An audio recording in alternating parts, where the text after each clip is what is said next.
Hello बच्चों, आज हम टॉपिक स्टार्ट कर रहे हैं 11th में सीक्वेंस एंड सीरीज, जिसमें हम कोशिश करेंगे मैक्सिमम टॉपिक्स कवर करने के लिए। ठीक, उसी कड़ी में हम जो सबसे पहला टॉपिक पिक कर रहे हैं वो हमारे पास रहेगा एपी। अब एपी होती क्या है और इसमें कौन कौन से टॉपिक कवर होंगे वो हम देखेंगे। तो सबसे पहला काम, कोई भी जो सीक्वेंस है, जैसे मैंने लिख दिया A1 A2 A3 A4 up to dot dot dot. अब ये सीक्वेंस एपी कब होगी? तो ये सीक्वेंस एपी कब होगी? जब किसी भी टर्म में से उससे प्रीवियस टर्म को माइनस करें, जैसे A2 माइनस A1। ऐसे ही A3 में से माइनस करें हम A2 को, तो A3 माइनस A2। ऐसे ही A4 माइनस A3। अगर ऐसा करने पर यही सभी टर्म्स से जो आउटपुट आ रहा है वो क्या आ जाए? सेम, और वो वैल्यू होनी चाहिए हमारे पास कांस्टेंट। अगर ऐसा आता है तो इस सीक्वेंस का नाम होगा बेटा एपी। और जो ये कांस्टेंट टर्म होगी हमारे पास, उस कांस्टेंट टर्म को हम बोलेंगे कॉमन डिफरेंस। उसको क्या बोलेंगे? कॉमन डिफरेंस, जिसको डिनोट करेंगे स्मॉल डी के साथ। तो कोई भी सीक्वेंस एपी कब होगी? जब किसी भी टर्म में से उससे प्रीवियस टर्म को माइनस करे और वो आउटपुट जो आए वो एक कांस्टेंट होना चाहिए। ठीक है, यानी इसी को मैं जर्नली क्या बोल सकता हूं? दैट इज an में से माइनस किया मैंने an माइनस 1, इससे जो वैल्यू आएगी वो कांस्टेंट होनी चाहिए। मतलब इसमें वेरिएबल जो n है वो n नहीं होना चाहिए। मीन्स ये टर्म जो है वो होनी चाहिए independent on n, independent on n। अगर ऐसा है तो वो सीक्वेंस होगी एपी। अगर ऐसा नहीं है तो उस सीक्वेंस को हम एपी नहीं बोल सकते। अब उसी एपी में हम दो तीन चीज डिस्कस करेंगे। पहला, nth टर्म। तो किसी भी एपी की nth टर्म अगर हमें निकालना हो तो वो हमारे पास आएगा a plus n minus 1 into D. इस a का मतलब है फर्स्ट टर्म और d का मतलब होता है कॉमन डिफरेंस।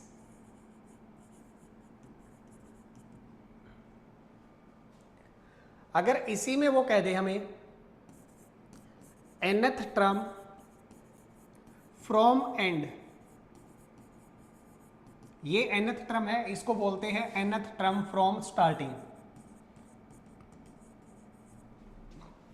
अगर वो कह दे nth टर्म फ्रॉम एंड बतानी है तो जो फर्स्ट टर्म है उसकी जगह रिप्लेस हो जाएगा लास्ट टर्म, क्योंकि उसने फ्रॉम एंड बोला तो एंड से लिखना है और फ्रॉम स्टार्टिंग बोला तो स्टार्टिंग से लिखना। जो टर्म स्टार्टिंग से फर्स्ट होगी वो एंड से लास्ट हो जाएगी, और जो एंड से लास्ट होगी वो स्टार्टिंग से फर्स्ट जो पार्ट है वो हो जाएगा।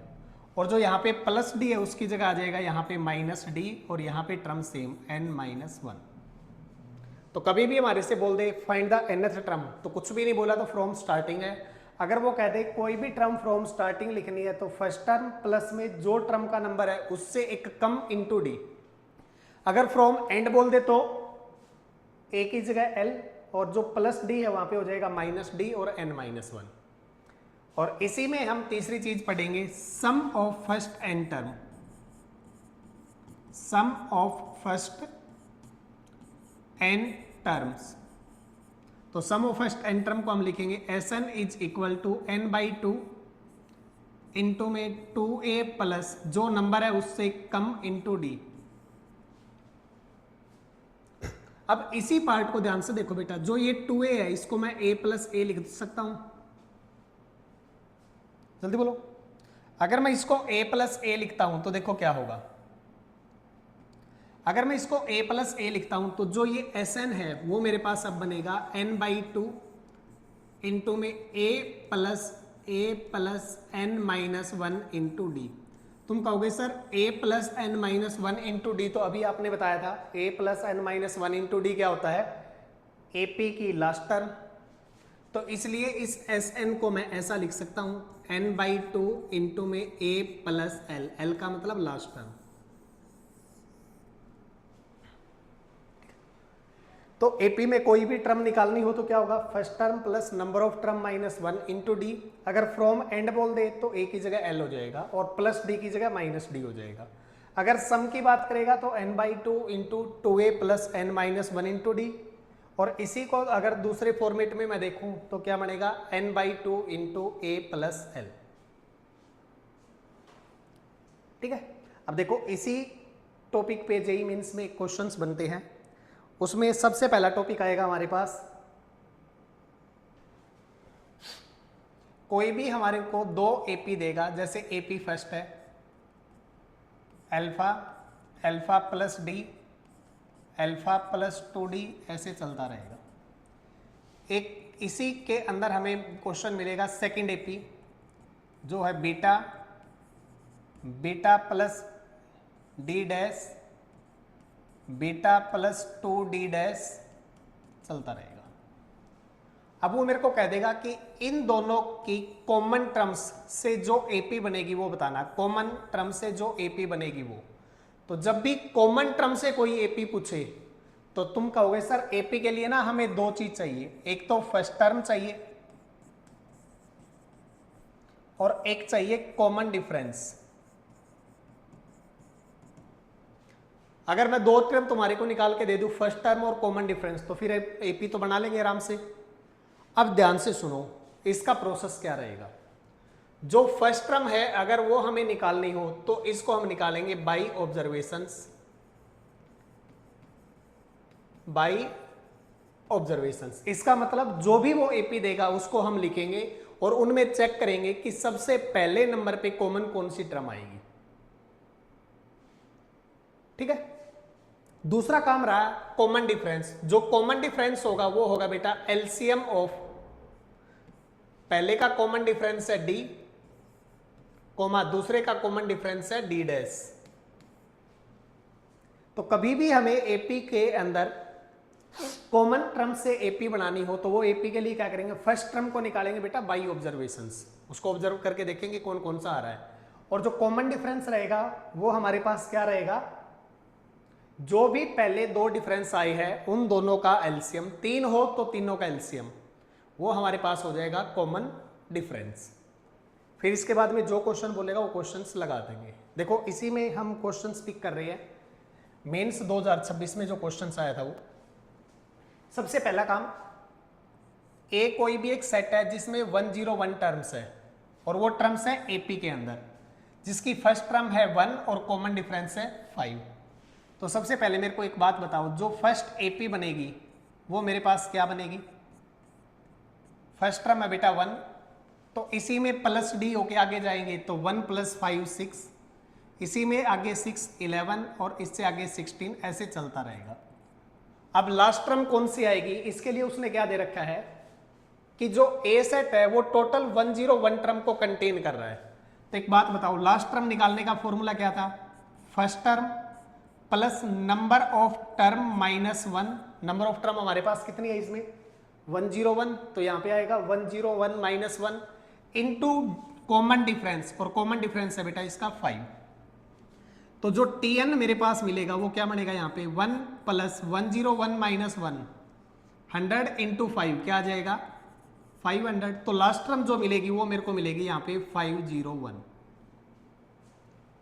ऐसे ही जो सेकंड एपी दे रखी है उसमें ध्यान से बताना क्या है, उसमें टोटल टर्म है 71, फर्स्ट टर्म इसकी 9 है तो यहां पे लिखेंगे 9 और कॉमन डिफरेंस है इसका 7, तो इसी में 7 ऐड करेंगे, 9 और 7 16।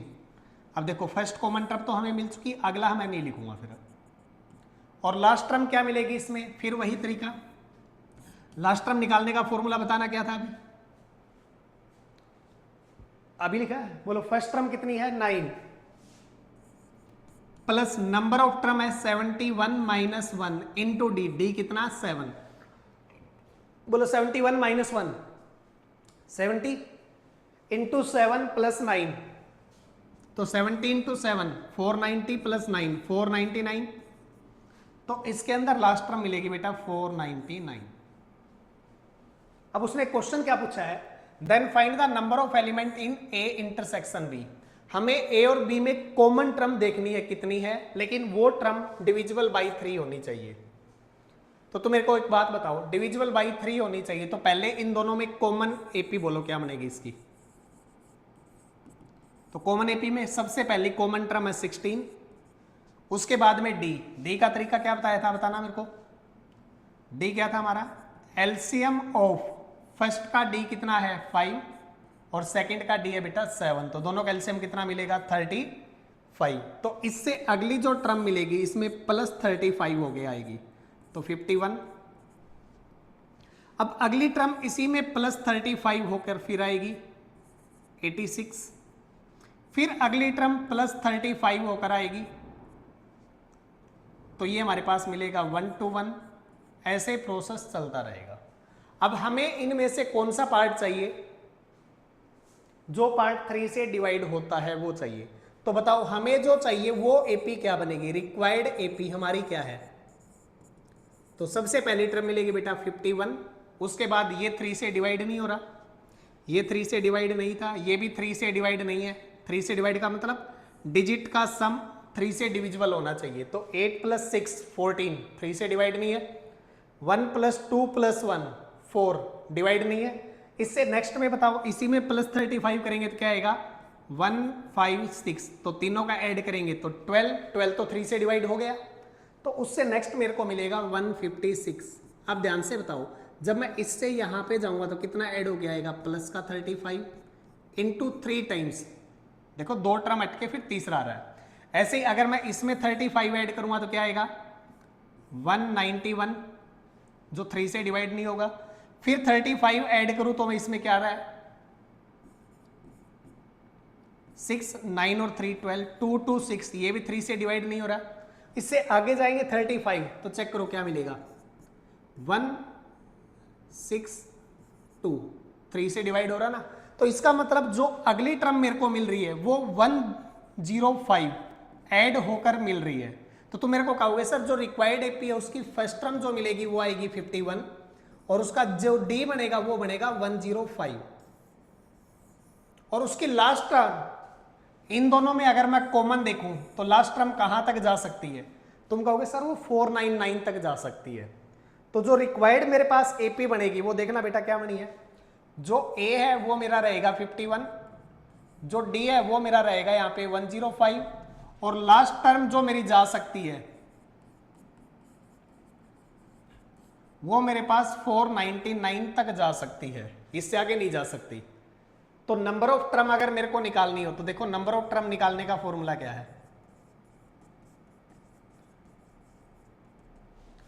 ठीक है। वैसे टर्म निकालने का फॉर्मूला ये था Tn = a + n - 1 × d। तो यहां से n निकालने का फॉर्मेट क्या बनेगा, पहले a इस तरफ आएगा तो क्या बनेगा Tn - a =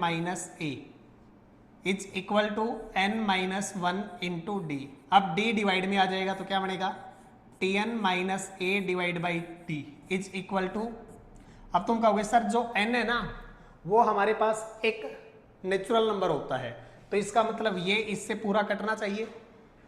अब कई केसेस में मान लो डायरेक्ट ये ना पता चले कटेगा या नहीं कटेगा, तो इसलिए हम इस पार्ट का ग्रेटेस्ट इंटीजर पिक कर लेते हैं। ग्रेटेस्ट इंटीजर का मतलब कटने के बाद आउटपुट इंटीजर आएगा उसका। तो बताओ यहां से मेरे को नंबर ऑफ टर्म क्या निकलेगी, लास्ट टर्म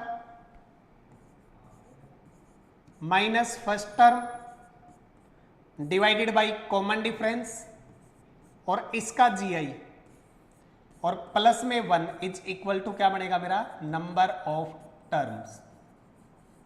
कोई दिक्कत, ये पता चल गया ना जीआई क्यों लिया, क्योंकि इससे ये कंप्लीट कटेगा तभी n एक्यूरेट आएगा। अब कंप्लीट कटने का मतलब आउटपुट एक इंटीजर आना चाहिए, हाँ या ना, ये आना चाहिए। और पॉजिटिव मिलेगा तो तुमने पता ही है कि पॉजिटिव इंटीजर का मतलब नेचुरल नंबर मिलेगा ये।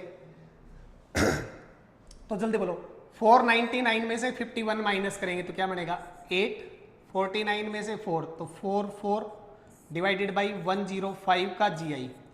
अब इससे इसको कट करेंगे तो ये जाएगा बेटा 4 पॉइंट समथिंग, और 4 पॉइंट समथिंग का जीआई कितना होता है बताना मेरे को लिख के, 4 पॉइंट समथिंग का जीआई। तो तुम कहोगे सर ये होता है 4 + 1 = 5, तो 5 हमारे पास क्या रहेगा total number of terms, means option B is the correct answer. तो ध्यान से सुनना क्या है कि जब भी हमारे पास कोई भी 2 एपी दे दे या 3 एपी दे दे उसमें कॉमन टर्म से एपी चाहिए, तो उसका तरीका क्या है, कॉमन टर्म से जो एपी के अंदर टर्म्स मिलेगी उसके लिए हम क्या करेंगे, फर्स्ट टर्म को बाई ऑब्जर्वेशंस निकालेंगे, ठीक है। और कॉमन डिफरेंस जो रहेगा वो क्या रहेगा, दोनों तीनों जितनी भी टर्म दे रखी है उनका एलसीएम, ठीक। तो बहुत आसान क्वेश्चन है, एडवांस में भी सेम ऐसे ही क्वेश्चन आ रहा है कि 2 एपी दे देगा या 3 एपी दे देगा, तो उसमें कॉमन टर्म्स से जो एपी बनेगी वो बताओ हमारे पास क्या होगा, उसमें टर्म्स कितनी होगी। तो नंबर ऑफ टर्म निकालने का फॉर्मेट हमारे पास क्या है, last term minus first term divided by D का जीआई इज इक्वल टू n+1। तो n की वैल्यू में ये क्या होगा, ये -1 इस साइड आगे +1 हो जाएगा, वही last minus first upon common difference का जीआई +1 is equal to number of terms. उसके बाद में देखो एक क्वेश्चन हो रहा है, सेम एपी के थॉट पे ही है, अर्थमेटिक मीन। अब मैं तुम्हारे से एक चीज बता रहा हूं कि अगर मेरे पास कोई भी 2 टर्म हो, जैसे मैंने मान लिया a and b are 2 numbers, तो अगर मैं इन दोनों का सम डिवाइड बाई 2 कर दूं तो वो मेरे को मिलेगा arithmetic mean of a and b। किन्हीं भी 2 नंबर का अर्थमेटिक मीन क्या होता है, उन दोनों का सम डिवाइड बाई 2। कोई भी 2 नंबर है उसका अर्थमेटिक मीन क्या मिलेगा, उन दोनों का सम डिवाइड बाई 2, ठीक है। अब इसी पे देखो क्वेश्चन हमारे पास क्या था, arithmetic mean of 1/a and 1/b कितना दे रखा है, 5/16। इसका मतलब 1/a plus 1/b divide by 2 is equal to है 5/16। तो 2 से 16 कट के आ जाएगा बेटा 8। तो यहां से मेरे को क्या मिला, इन दोनों का एलसीएम लो तो मैं a plus b divided by A B is equal to 5/8। उसके बाद में अगली चीज क्या दी है, जो अल्फा है उसके अंदर कंडीशन चाहिए a फॉर अल्फा और b। ध्यान से सुनना अगली चीज, a फॉर अल्फा और b किसके अंदर दे रखा है बेटा, AP के अंदर। किसके अंदर दे रखा है, AP के अंदर। अब ध्यान से सुनना, अगर ये टर्म AP में है तो इसका मतलब इसमें मैं अगर आगे बढ़ूंगा तो प्लस डी आएगा या नहीं आएगा, अभी किया था हमने पीछे,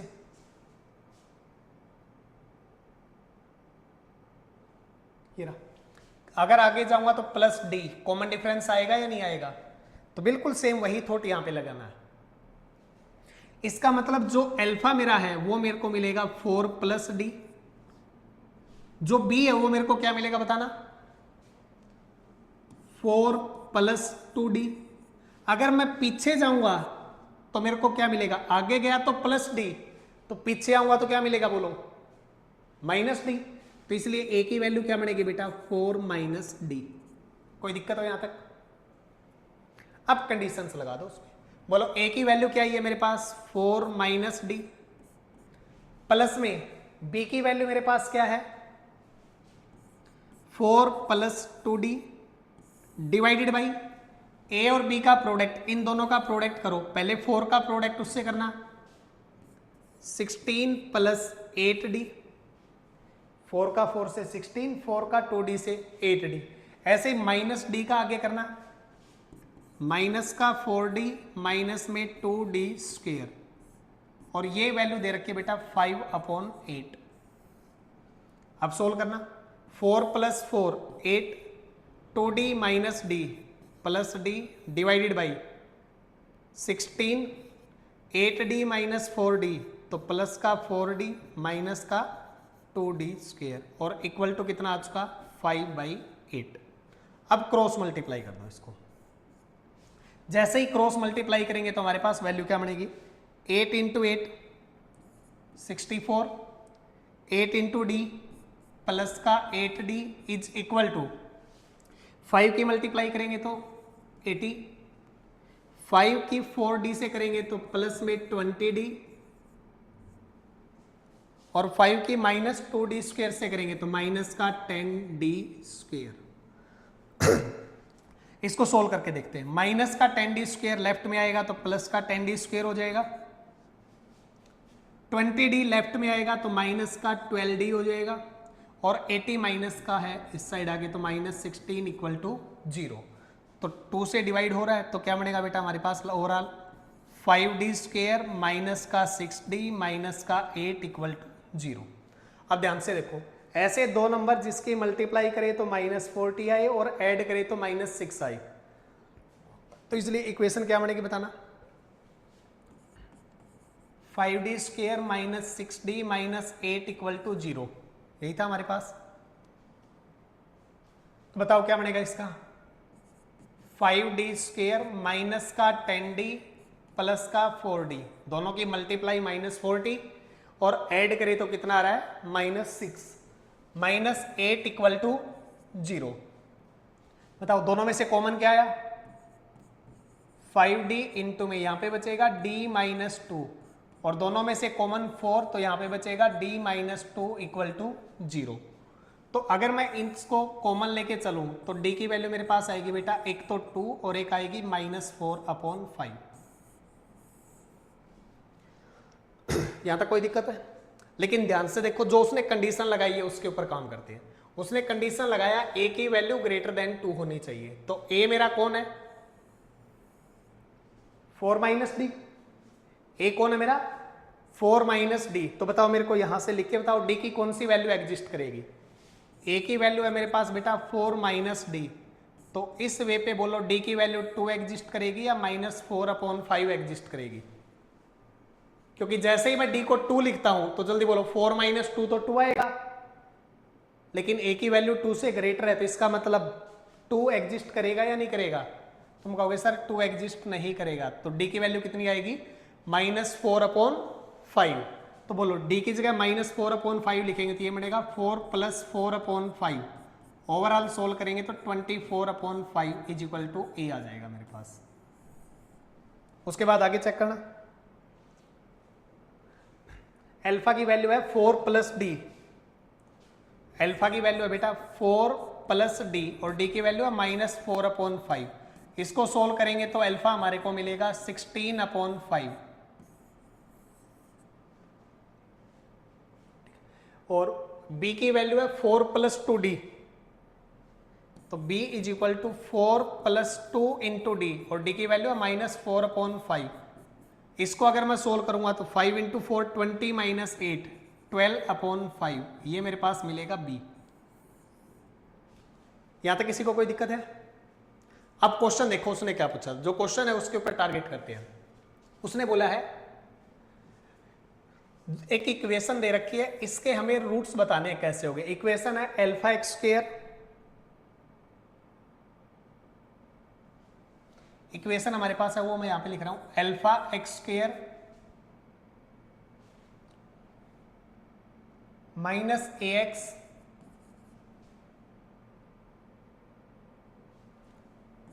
+ 2 × α - 2b इज इक्वल टू 0। अब यहां पे वैल्यू पुट कर दो बेटा। अल्फा की वैल्यू हमारे पास है 16/5 माइनस a की वैल्यू है हमारे पास 24/5 plus 2 into alpha - 2b, alpha की वैल्यू ये है और इसका 2b करेंगे तो क्या आएगा 24/5, तो 16 - 24 तो -8/5 इज इक्वल टू 0। तो 5 कट आउट हो जाएगा मल्टीप्लाई से, तो क्या बनेगा बोलो 16x² - 24x - 16 इक्वल टू 0। 8 से डिवाइड कर दे इसको तो बोलो क्या बनेगा 2x² - 3x - 2 इक्वल टू 0। अब इसको फैक्टराइज करेंगे तो हमारे पास फैक्टर बनेगा बेटा यहाँ पे 2x × x -2 + 1। फैक्टर बना लोगे या नहीं बना सकते? ऐसे दो नंबर जिसकी मल्टीप्लाई -4 आई, ऐड करें तो -3 आई, तो -4 + 1। तो यहां से x की जो वैल्यू मिलेगी मेरे को वो मिलेगी -1/2 यानी कि -0.5 और एक x की वैल्यू मिलेगी मेरे को 2। अब देखो क्वेश्चन क्या दिया था, इसने बोला एक रूट 1 और 4 के बीच में होगा, दूसरा रूट -2 और 0 के बीच में होगा। तो चेक करो, एक रूट 1 और 4 के बीच में, ये 1 और 4 के बीच में, ये -2 और 0 के बीच में है। तो इसका मतलब ऑप्शन कौन सा रहेगा हमारे पास, ए। देखो अगले ने बोला था एक रूट 0 और 2 के बीच में है, तो क्या इसमें से कोई भी रूट 0 और 2 के बीच में है? तुम कहोगे सर नहीं है, तो ऐसे चेक कर लेना, बाकी 3 ऑप्शन रिजेक्ट हो जाएंगे, एक रहेगा। कॉम्प्लेक्स रूट हमारे पास कोई भी नहीं है, दोनों रियल रूट आए हैं। और उसके बाद आया बोथ रूट आर इंटरवल -2 और 0, दोनों रूट इसके बीच में नहीं है, एक रूट 0 से आगे भी है। तो बिल्कुल आसान क्वेश्चन है, बस एपी के साथ साथ क्वाड्रेटिक लगा रखा है, ठीक है। तो एपी का वही थॉट है जनरली, कोई दिक्कत नहीं है। उसके बाद आते हैं हम जीपी के ऊपर। तो ध्यान से देखो, कोई भी टर्म्स जीपी कब होती है? जैसे ये सीक्वेंस है, इस सीक्वेंस का नाम जीपी कब होगा? जब किसी भी टर्म को डिवाइड कर दे उससे प्रीवियस टर्म से। ऐसे ही A3 डिवाइड बाई A2, ऐसे ही A4 डिवाइड बाई A3। ऐसा करने से ये चीज क्या रहनी चाहिए बेटा? कांस्टेंट। तो उस टाइप की सीक्वेंस को क्या बोलेंगे हम? जीपी। और इस कांस्टेंट टर्म का नाम होगा यहां पे कॉमन रेशियो। क्या नाम होगा? Common ratio. अब ध्यान से देखो, अगर मैं कह दूं पहली टर्म a है तो अगली टर्म क्या होगी? a into are. चेक करो, इसको इससे डिवाइड करें तो आर आ रहा है, तो आगे जा रहे हैं तो आर से मल्टीप्लाई कर रहा है, तो अगली क्या बनेगी बोलना? A R square. अगली कौन बनेगी? A R cube. उससे अगली कौन बनेगी? a power 4। चलता रहेगा। अब इसी में अगर मैं nth टर्म की बात करता हूं तो तुम कहोगे ये बनेगा सर पहली टर्म a सभी में कॉमन है, एक जैसा ही है ना, a मिलेगा। लेकिन जो r है उसकी पावर में कौन आ रहा है? देखो सेकंड टर्म है तो 1, उससे एक कम, थर्ड है तो उससे एक कम, फोर्थ है तो उससे एक कम, फिफ्थ है तो उससे एक कम। तो बताओ nth है तो क्या आएगा? बोलो, 1 से आवाज आनी चाहिए। nth है तो क्या आएगा? n-1। कोई दिक्कत यहां तक? अब इसी में एक अच्छा थॉट बताता हूं मैं तुम्हारे को, ध्यान से देखना। अगर मैं कह दूं कि एक टर्म n प्लस आर लिखनी है तो तुम मेरे को कहोगे सर वो बनेगी a इंटू कोई भी कॉमन रेशियो, जैसे मैंने अब की बार कैपिटल आर मान लिया, उसकी पावर इससे एक कम, तो n प्लस आर माइनस 1। फिर मैं तुम्हारे को कह दूं a के नीचे n माइनस आर बताओ, तो तुम मेरे को कहोगे वो बनेगी सर a इंटू आर की पावर जो नीचे लिख रखा है उससे एक कम। और फिर मैं कहता हूं इन दोनों की मल्टीप्लाई करो, तो जैसे ही मल्टीप्लाई करेंगे तो a के नीचे n plus r into a के नीचे n माइनस आर, बोलना क्या बनेगा? a इंटू ए स्क्वेयर, और r की पावर क्या बनेगी बताना?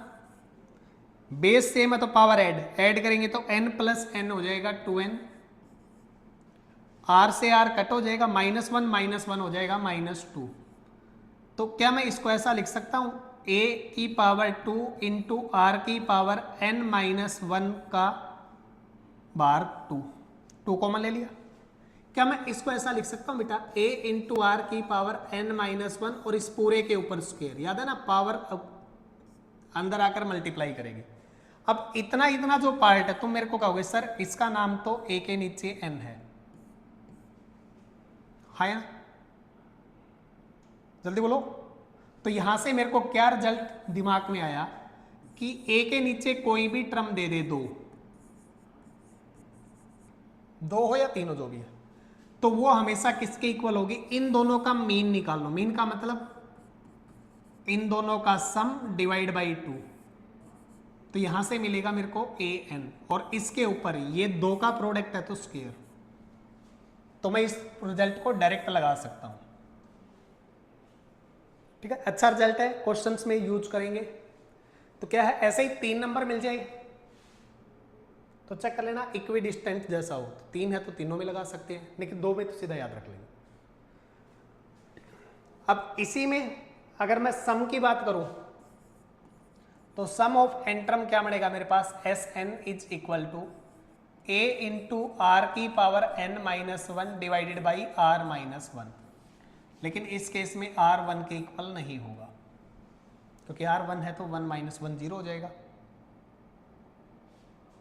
जल्दी बोलो। अगर मैं एस इन्फिनिटी की बात करता हूं तो वो बनेगा मेरे पास a अपॉन में 1 माइनस आर, लेकिन यहां पे जो r है उसका मोड हमेशा लेस देन 1 होना चाहिए। क्या होना चाहिए? Less than 1। अब देखो इन्हीं पे जो क्वेश्चंस है वो कौन कौन से क्वेश्चंस है। पहला, एक हमारे पास जीपी है और वो भी इंक्रीजिंग पॉजिटिव नंबर है। इंक्रीजिंग पॉजिटिव नंबर का मतलब क्या मिलेगा? जो टर्म्स मिलेगी वो ग्रेटर देन 0 मिलेगी और यहां से जो आर आएगा वो ग्रेटर देन 1 आएगा। हर एक टर्म्स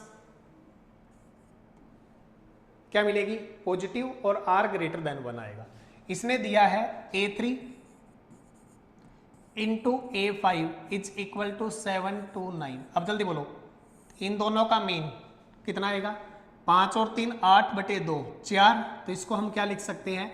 a4 का square is equal to 7 to 9 को क्या लिख दे बेटा? 27 का स्क्वायर। तो स्क्वायर से स्क्वायर कट जाएगा, तो a4 की वैल्यू क्या आएगी? 27। क्योंकि पॉजिटिव दे रखी है तो इसका मतलब नेगेटिव तो अलाउड ही नहीं है, तो स्क्वायर से स्क्वायर कट कर दिया सीधा। अगर a4 की वैल्यू 27 है तो यहां पे पुट कर दो इसको। क्वेश्चन क्या था? a2 प्लस a4 की वैल्यू है 27, तो ये किसके इक्वल है? 111 डिवाइड बाई 4। तो यहां से a2 की वैल्यू बताना मेरे को क्या बनेगी? 111 डिवाइड बाई 4 और 27 हो जाएगा बेटा माइनस का, कुछ भी नहीं तो अपॉन में 1। तो a2 की वैल्यू बताना क्या आएगी? एलसीएम आएगा 4, 4 से 4 कट होगा तो 111 माइनस 4 इंटू 27 108। तो a2 की जो वैल्यू मिलेगी वो मिलेगी मेरे को 3/4। अब ध्यान से सुनना, a2 से अगर मैं a4 पे जाऊंगा तो r कितनी बार मल्टीप्लाई होगा? 2 बार, क्योंकि a2 से a3 पे आऊंगा मैं पहले तो मल्टीप्लाई में r आ गया। a3 पे फिर r से मल्टीप्लाई करूंगा तो कहां पे जाऊंगा? a4 पे। तो जल्दी से बताओ, जो मेरे को a4 मिलेगा वो कैसे मिलेगा? r स्क्वायर इंटू a2, हाँ है ना?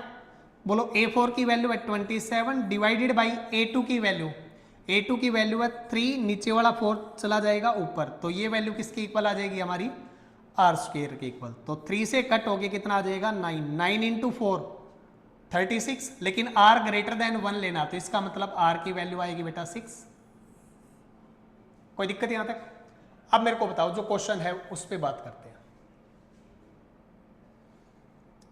a2 की वैल्यू कितनी है? 3/4।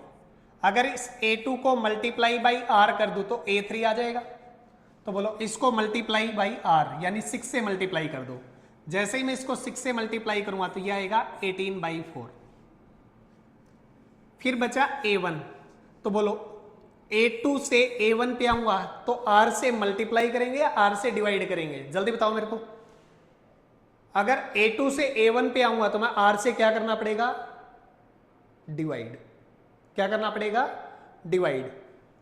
बताओ, a2 को डिवाइड करना है, 3/4 को डिवाइड करना है किससे? 6 से।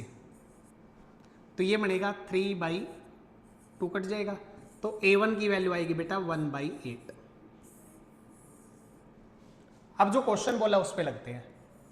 24 को मल्टीप्लाई करना है a1 है बेटा 1/8। ऐसे ही 24 को मल्टीप्लाई करना है a2 है मेरा 3/4। ऐसे ही 24 को मल्टीप्लाई करना है a3 है मेरा 18/4। तो 4 से कट के 6, 4 से कट के 6, 8 से कट के 3, तो ये बनेगा 3 into 1 3 plus 3 into 6 18 plus 18 into 6 108। 18 और 3 21 इसमें ऐड करेंगे तो 129 इज द करेक्ट आंसर। तो एपी जीपी में क्या चीज ध्यान देनी है? कोई भी टर्म है उससे आगे अगर मैं जा रहा हूं तो मल्टीप्लाई बाई आर हो रहा है, पीछे अगर मैं जा रहा हूं तो डिवाइड बाई आर हो रहा है। कोई भी दो टर्म है उसका प्रोडक्ट अगर हमें दे दे तो वो हमेशा किसके इक्वल होगा? उन दोनों टर्म का मीन निकाल दो, उसके ऊपर स्क्वायर लगा दो। ठीक है,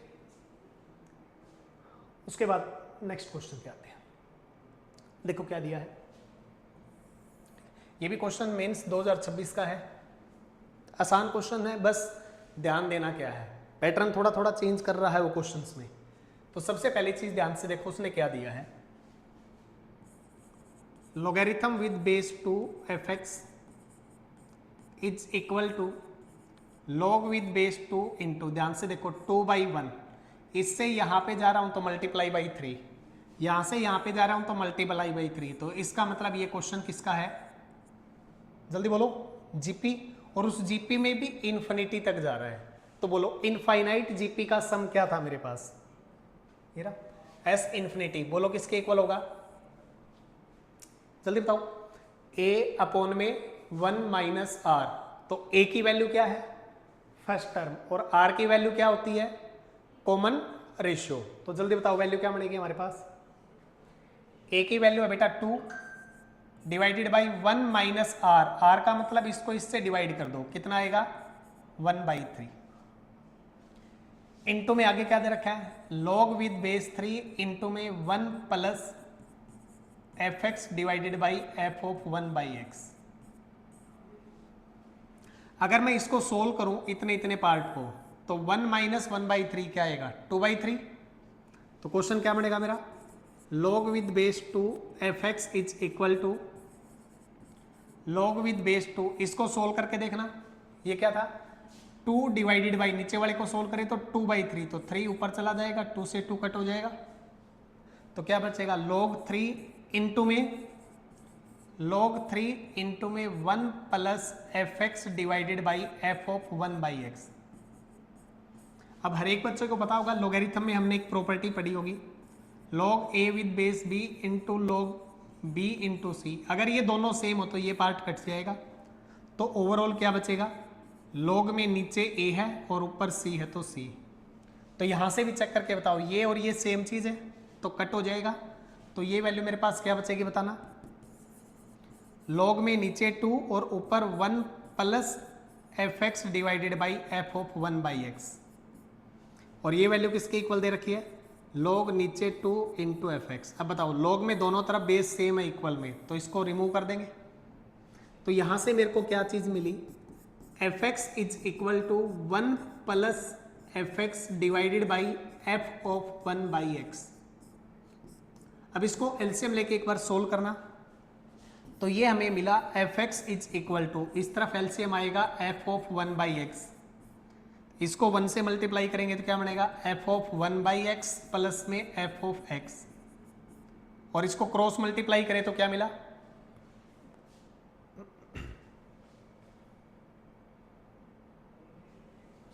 क्रॉस मल्टीप्लाई करेंगे तो f of x into f of 1/x is equal to f of x plus f of 1/x। तो तुमने फंक्शंस में एक पढ़ा होगा कि f of x plus f of y अगर इक्वल हो f of x into f of y, तो वहां से जो fx वाला पार्ट है उसको लिखते हैं हम 1 plus minus x power n।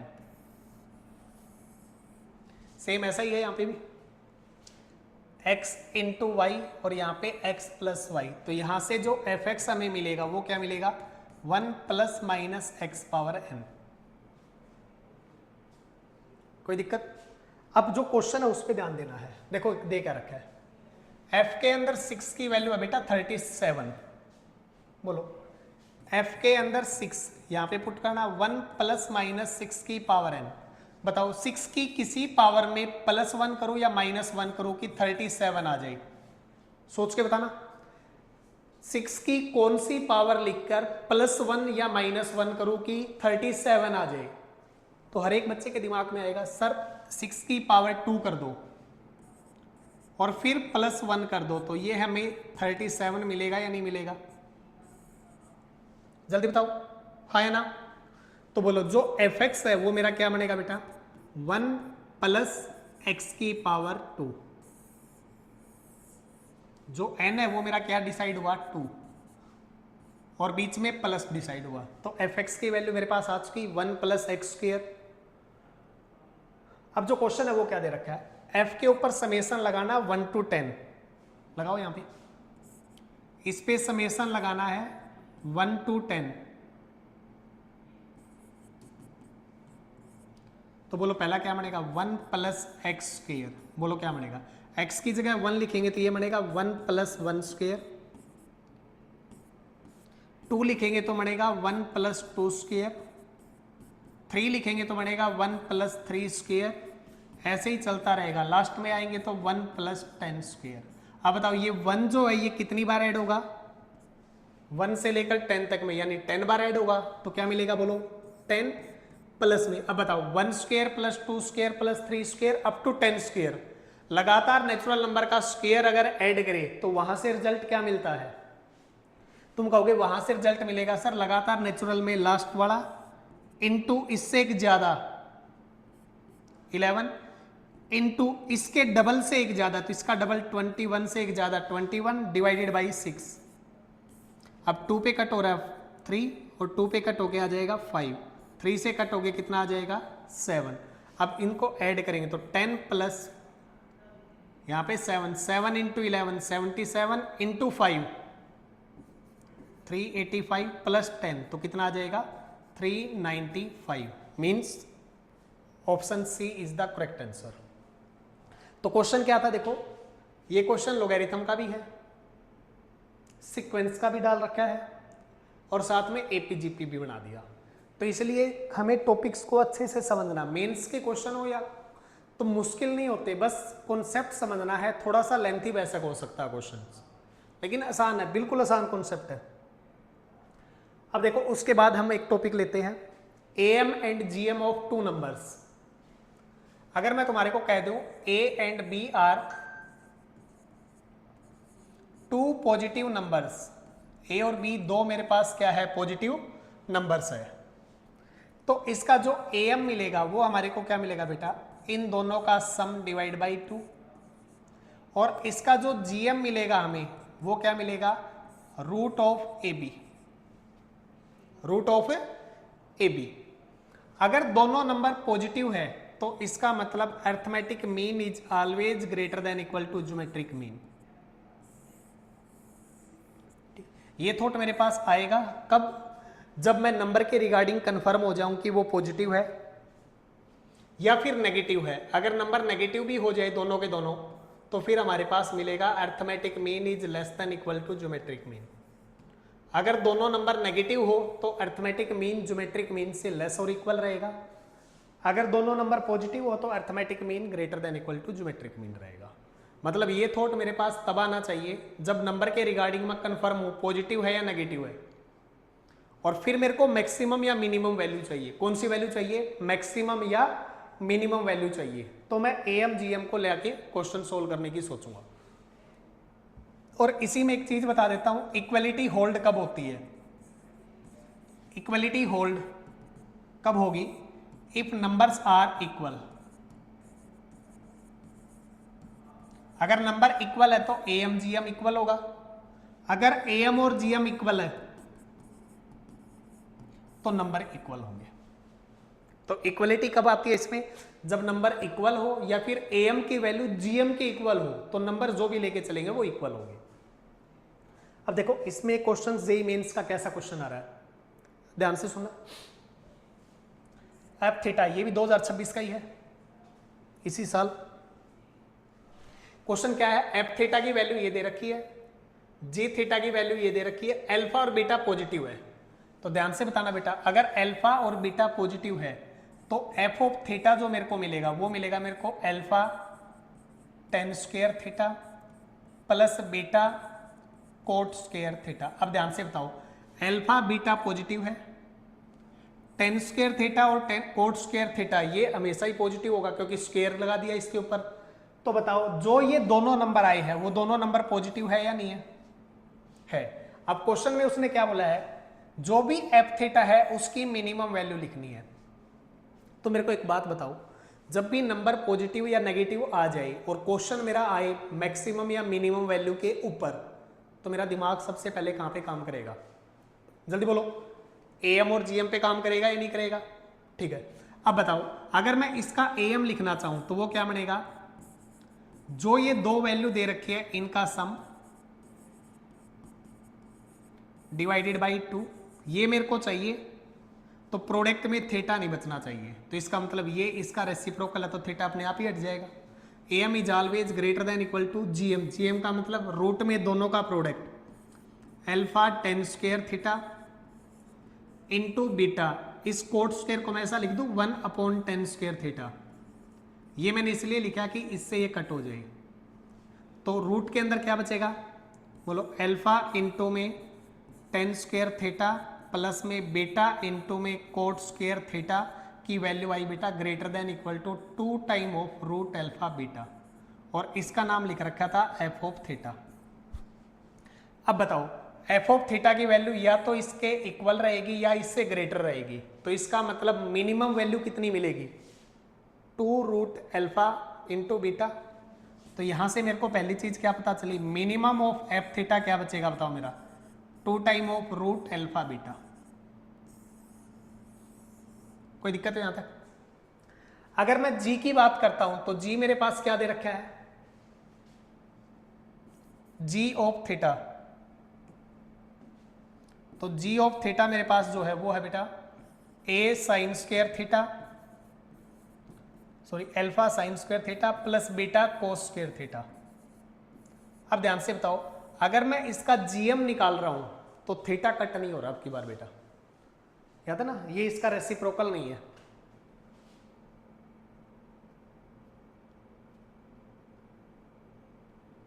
जल्दी बोलो है या नहीं है? नहीं है।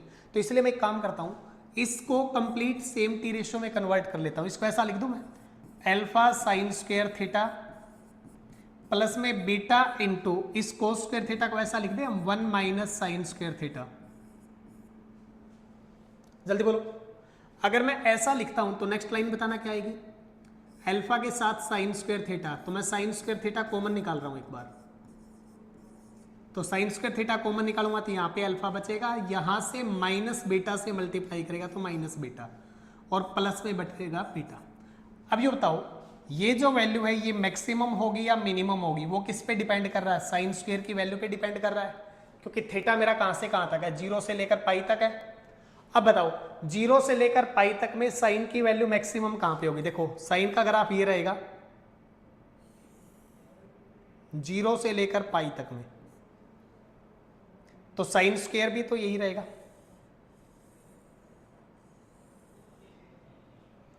तो साइन स्क्वायर की वैल्यू मैक्सिमम कितनी आ जाएगी यहां पे 1। तो बताओ ये मैक्सिमम वैल्यू 1 हो सकती है, तो 1 इंटू दिस, तो बोलो maximum value of G theta क्या बनेगा, तुम कहोगे सर मैक्सिमम ये 1 जा सकता, तो 1 इंटू दिस क्या बनेगा alpha minus beta plus beta, तो बीटा से बीटा क्या हो जाएगा कैंसिल, तो वैल्यू किसके इक्वल बचेगी अल्फा। तो इसने बोला इसका जो मैक्सिमम है इसके मिनिमम के इक्वल है, मींस जो अल्फा है वो इक्वल है 2 time of root alpha beta.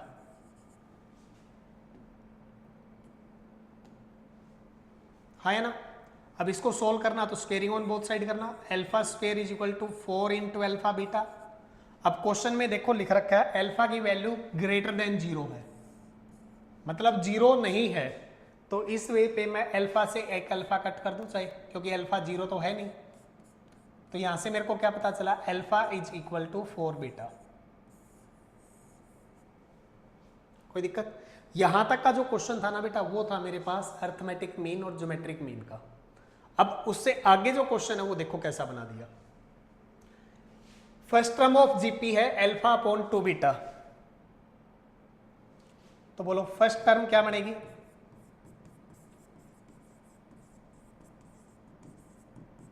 Alpha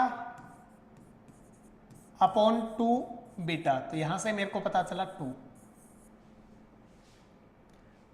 उसके बाद कॉमन रेशियो जो है वो है 2 बीटा अपॉन अल्फा, तो बताओ कॉमन रेशियो क्या बनेगा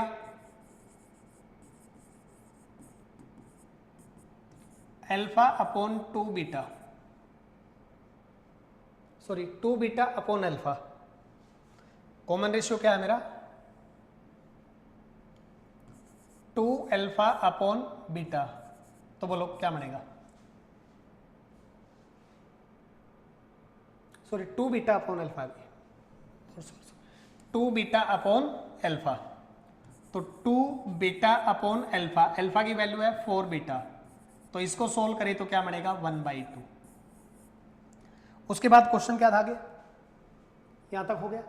उसके बाद उसने बोला then the sum of first 10 term, sum of first 10 term, तो बोलो S10 का फॉर्मूला क्या था, ए की वैल्यू है 2 इंटू 1 माइनस आर की वैल्यू है 1/2 की power 10 divided by 1 minus r की वैल्यू है 1/2। यही था हमारे पास Sn का formula, a into 1 minus r power n divided by 1 minus r. चाहे ये लिख लो, चाहे साइन चेंज कर दो ऊपर नीचे।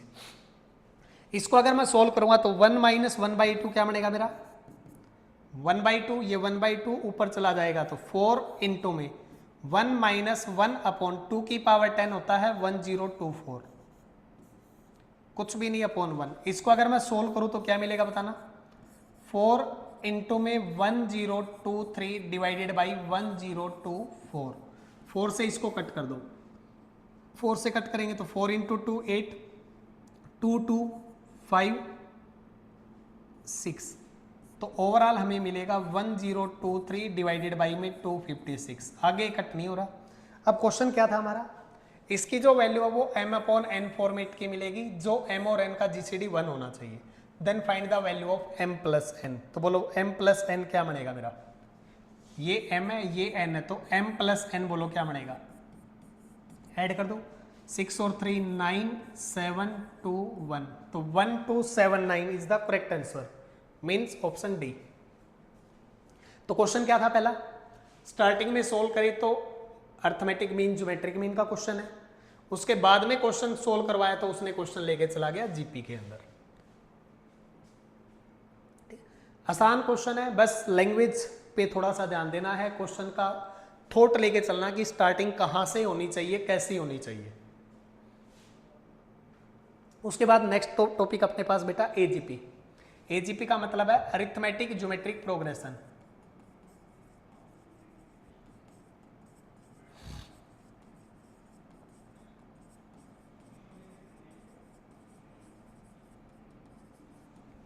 Arithmetic geometric progression. तो एजीपी में क्वेश्चन देखो कैसा है। तो एजीपी अगर हमारे को देगा तो एजीपी कैसी होगी बेटा, जैसे पहली टर्म है ए, तो दूसरी टर्म होगी a प्लस डी, मतलब एपी मिलेगी, तो अगली टर्म बनेगी a प्लस 2d, अगली टर्म क्या बनेगी a प्लस 3d। अब इसके साथ साथ जो दूसरी टर्म बनेगी वो जीपी है, जैसे मैंने इसको 1 मान लिया, अगला r, तो अगला क्या बनेगा r स्क्वायर, अगला क्या बनेगा r क्यूब, ऐसे चलता रहेगा। तो जब भी हमारे पास ऐसा क्वेश्चन मिले कि दो टर्म मल्टीप्लाई में दिखाई दे रही है, जिसमें से एक पैटर्न एपी का आ रहा है और दूसरा पैटर्न किसका जा रहा है, जीपी का जा रहा है, तो उस टाइप की चीज को हम बोलते हैं एजीपी। क्या बोलते हैं, एजीपी। अब इस एजीपी में हम सम कैसे निकालते हैं, इस एजीपी का सम कैसे निकालते हैं, तो उसका फॉर्मेट है, जो भी गिवन एजीपी है उसको एस मान लेते हैं हम, ए, तो अगली कौन है a plus D into r, अगली कौन है a plus 2d into are square, ऐसे चलता रहेगा। इस s को मल्टीप्लाई करेंगे, जो जीपी का कॉमन रेशियो था, जीपी का कॉमन रेशियो है बेटा r, तो r से मल्टीप्लाई करेंगे।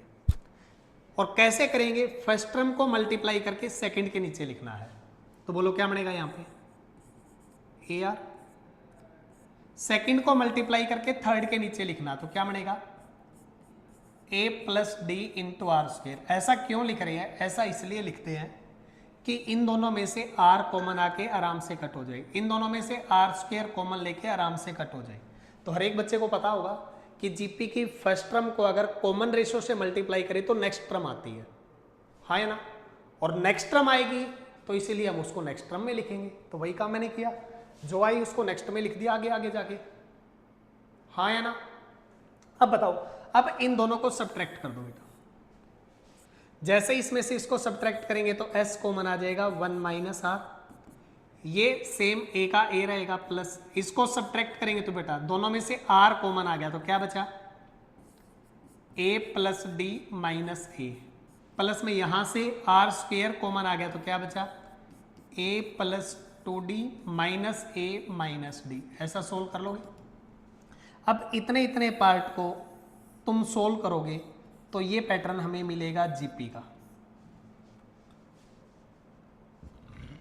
देखो ए से ए कटे हुआ, डी कॉमन आ गया तो आर आर स्क्वायर ऐसा कुछ जीपी का मिलेगा। तो क्वेश्चन या तो हमें जीपी का मिलेगा यहां से, तो उसका हमें सोल्व करना आता है। तो चाहे वो जीपी फाइनाइट हो तो भी हमें सोल्व करना आता है सम, चाहिए जीपी इनफाइनाइट हो तो भी हमें सोल्व करना आता है। कोई दिक्कत हो तो मेथड टू सोल्व एजीपी समझ में आ गया हमारे। अब देखो इसी पे जेईई मेंस के क्वेश्चंस है 2025। देखो क्या दिया है, 7 इज इक्वल टू 5, कुछ भी नहीं, इंटू 1 लिख दिया, प्लस अगले में देखो 1/7 इंटू 5 में लिख दिया 5 प्लस अल्फा। याद है 5 से 5 प्लस अल्फा एपी है, और इसको 1/7 से मल्टीप्लाई करके जीपी बनाया है। तो अगली टर्म देखो क्या है, 1/7 स्क्वायर, तो यहाँ पे 5 प्लस 2 अल्फा। अगली टर्म 1/7 पावर 3, तो यहाँ पे 5 plus 3 alpha, up to infinity चल रहा है। अब एक बात बताओ, अगर ऐसा है तो हम क्या करेंगे, इसको मल्टीप्लाई करेंगे कॉमन रेशियो से। कॉमन रेशियो है 1/7, तो 1/7, इसको 1/7 से मल्टीप्लाई करके नेक्स्ट में लिखेंगे तो 5/7, इसको 1/7 से मल्टीप्लाई करके यहां पे लिखेंगे तो 1/7 इंटू 1/7, तो 1/7 स्क्वायर इंटू में आएगा 5 प्लस अल्फा। इसको 1/7 से मल्टीप्लाई करके आगे लिखेंगे तो 1/7 स्क्वायर को करेंगे तो 1/7 क्यूब इंटू में 5 प्लस 2 अल्फा। अब ऐसा पैटर्न चलता रहेगा अप टू इन्फिनिटी तक।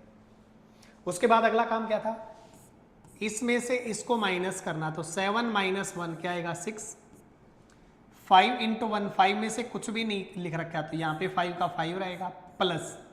अब बताओ बेटा, इन दोनों में से 1/7 कॉमन आ चुका, इंटू पहले के पास क्या बचा 5 प्लस अल्फा, और दूसरे के पास बचा -5, प्लस इन दोनों में से 1/7 स्क्वायर कॉमन आ चुका, पहले के पास बचा 5 प्लस 2 अल्फा, तो दूसरे के पास क्या बचा 5 माइनस का है, और अल्फा भी माइनस हो जाएगा। ऐसे ही एक टर्म और लिख लो बस, प्लस 1/7 क्यूब, तो ऊपर वाले के पास क्या बचेगा 5 प्लस 3 अल्फा, इसको माइनस करेंगे तो -5 माइनस 2 अल्फा। ये पैटर्न अप टू इन्फिनिटी चलता रहेगा। अब बताओ 5 से 5 कट हो चुका, यहाँ पे भी 5 से 5 कट हो गया, यहाँ पे भी 5 से 5 कट हो गया, तो मेरे पास बचा 6 is equal to 5 plus 1/7 into alpha, plus में 1/7 स्क्वायर इंटू अल्फा, प्लस में 1/7 cube into alpha, 3 alpha minus 2 alpha alpha. तो बताओ इस 5 को मैं लेफ्ट में ले आता हूं तो कितना बचेगा 1 is equal to alpha common आ चुका, तो क्या बचा 1/7 plus 1/7 square plus up to infinity. अब बताओ बेटा ये पैटर्न जीपी है, तो जीपी में इनफाइनाइट टर्म का सम का फॉर्मूला क्या था, जल्दी लिखना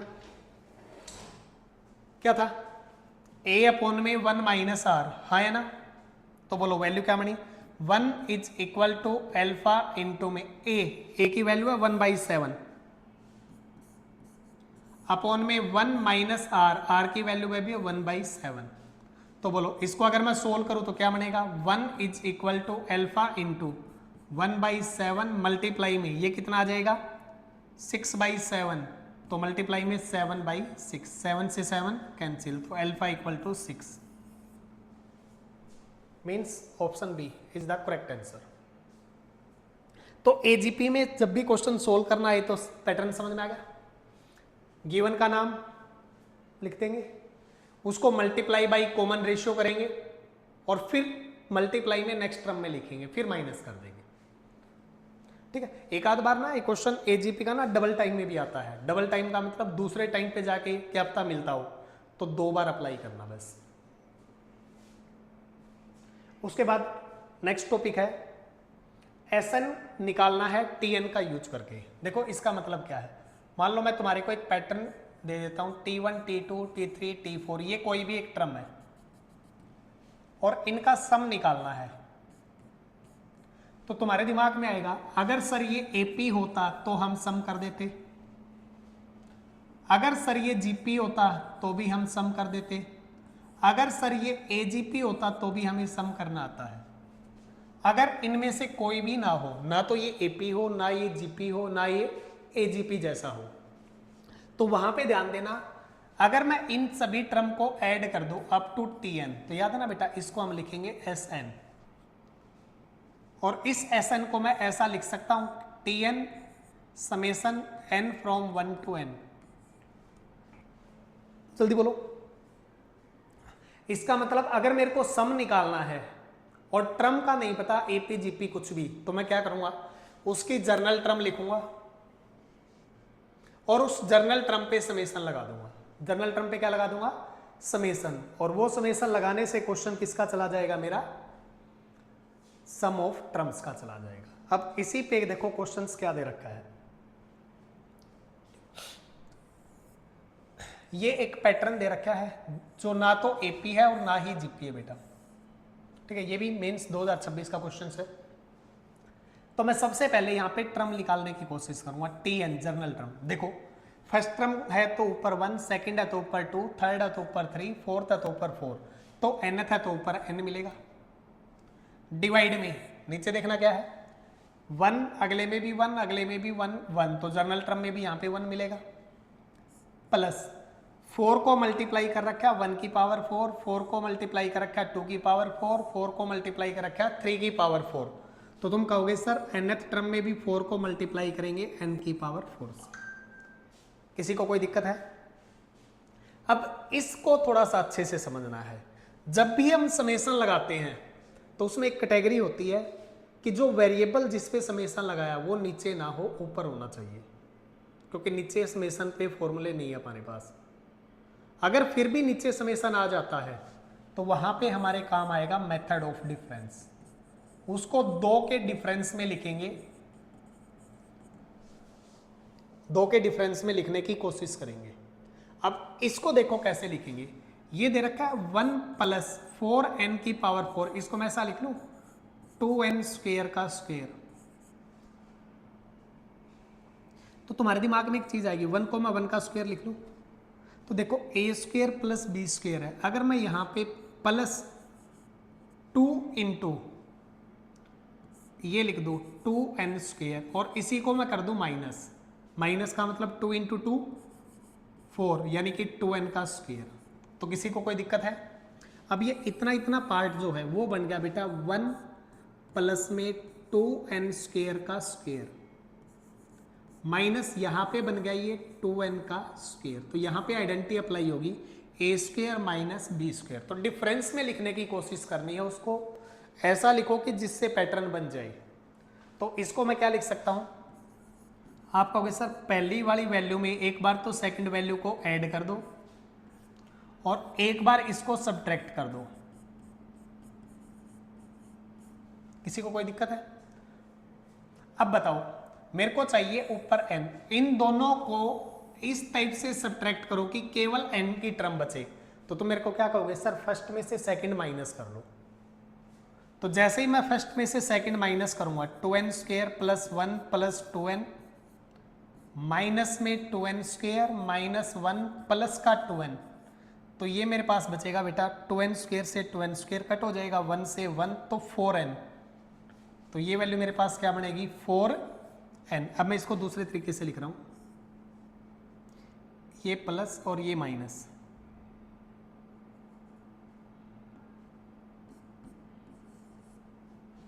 तो ऊपर वाला नंबर जो है वो 2 नंबर के डिफरेंस में लिखा जा चुका, और वो दोनों के दोनों नंबर डिवाइड में प्रोडक्ट में आ रहे हैं। बस यही क्वेश्चन था, इसका मेन एम यही था। जिस बच्चे को यहां तक का अप्रोच पता है उसके लिए तो क्वेश्चन था आसान, जिसको ये चीज नहीं पता थी उसके लिए क्वेश्चन है मुश्किल। फिर अब बताओ, जो टीएन है मेरा वो क्या बनेगा, अब टीएन इज इक्वल टू, मैंने 4 से मल्टीप्लाई कर दिया, 4 से डिवाइड कर दिया, तो 4n, और डिवाइड में नीचे वाला जो पार्ट था वो मेरे पास कौन है 2n square plus 1 plus 2n, into में 2n square plus 1 minus 2n, और ऊपर वाला जो 4n है उसको मैं क्या लिख सकता हूं बताना। 2n square plus 1 plus 2n minus 2n square plus 1 minus 2n। तो जो मेरा tn है वो बताना क्या बना 1/4 इंटू फर्स्ट के डिवाइड में अलग करेंगे तो बढ़ेगा 1 अपॉन में 2n square plus 1 minus 2n minus second के डिवाइड में करेंगे तो बढ़ेगा 1 अपॉन में 2n square plus 1 plus 2n। आप ध्यान से सुनना बेटा, इस टर्म से ये जो अगली टर्म है ये नेक्स्ट टर्म है। कैसे चेक करना है अभी कॉपी में चेक करके देख सकते हो। जो लेफ्ट वाला है इसमें n को रिप्लेस कर दो n प्लस 1 से। नेक्स्ट तो ये आएगी ना n से अगली n प्लस 1। तो जैसे ही इसको n को रिप्लेस करेंगे n प्लस 1 से तो ये टर्म ऐसी बन जाएगी। तो चेक करके देख सकते हैं। तो इसका मतलब मेरे को जो मिलेगा tn का सम, तो इसका मतलब 1/4। अगर मैं n को 1 पुट करता हूं तो t1 तो ये t2 बनेगी। अगर मैं ये सेकंड टर्म है तो ये थर्ड टर्म बनेगी, ये थर्ड टर्म है तो ये फोर्थ टर्म। तो ऐसे ही ऐड करूंगा तो ये कट हो जाएगा, सॉरी ये इससे ये कट हो जाएगा, इससे ये कट हो जाएगी सारी। तो ओवरऑल बताओ मेरे पास जो समेसन था वो क्या था। मेरे पास समेसन है अप टू 10 टर्म्स। तो 10 टर्म तक का जो वैल्यू मिलेगी उसमें बताओ क्या बचेगी। बाहर बचेगा 1/4, फर्स्ट टर्म इसमें बचेगी यानी n को 1 लिख दो तो बनेगा 1 डिवाइडेड बाई में n को 1 लिखेंगे तो 2 प्लस 1 माइनस 2 माइनस 10th किस में बचेगा लास्ट में। देखो ऐसे कट हो रहा है तो यहां वाला लास्ट बचेगा ना। तो जैसे ही मैं 10 रिप्लेस करूंगा तो यहां पे बचेगा लास्ट। ठीक है, लास्ट का मतलब 10। तो 1 डिवाइडेड बाई 10 पुट करेंगे तो 10 का स्क्वायर 100 इंटू 2 200 प्लस 1 प्लस 20। तो 2 से 2 कट हो जाएगा। तो मेरे पास क्वेश्चन बचा 1/4 इंटू में 1 माइनस 1 डिवाइडेड बाई 2 to 1। और इसको अगर मैं सोल्व करूं तो ये बनेगा 1/4 इंटू में 2 to 0 डिवाइडेड बाई में 2 to 1। तो 4 से कट होके 55। और इसका नाम लिख रखा है उसने m/n। और क्वेश्चन क्या पूछा है उसने, then find the value of m plus n। तो बताना m प्लस n, इन दोनों को ऐड करना। ऐड करेंगे तो आएगा 276। तो m प्लस n की वैल्यू क्या आ जाएगी हमारे पास 276। Means option C is the correct answer. अब क्वेश्चन ध्यान देना बेटा, मैक्सिमम टारगेट किया हमने टॉपिक्स को एक बार कवर करने की। ठीक है, फिर भी अगर तुम्हारे को लगता है कि किसी टॉपिक के क्वेश्चंस और लेने हैं या कोई एक आध और टॉपिक लिखना है तो तुम कमेंट करके बता सकते हो कि इस टॉपिक पे क्वेश्चंस और लेने हैं या एक दो टॉपिक और कवर करने के। तो वो हम इससे नेक्स्ट वीडियो अपलोड करके उसमें कवर करने की कोशिश करेंगे। ठीक है, थैंक यू।